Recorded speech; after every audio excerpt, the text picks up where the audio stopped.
Вы обещаете, что вы не будете вот этого делать, остальное, наши журналисты тоже туда не зайдут. Нет, если вы хотите лайв, то тогда мой тоже зайдет.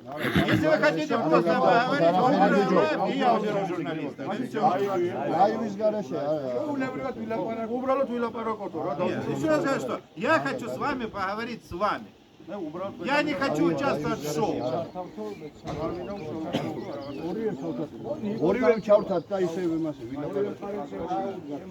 Нет, еще раз скажу, если вы записываете, то мой будет записывать. Не вопрос. Да, пусть будет. Еще раз, тогда просто мой тоже будет записывать. Вот и все. А так вообще никаких вопросов нет. Как вам комфортно? Мне комфортно хоть 10 телекамер. Все. Как вам удобно.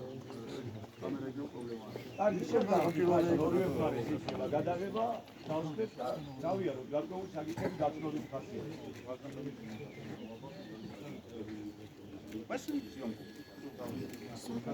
Вы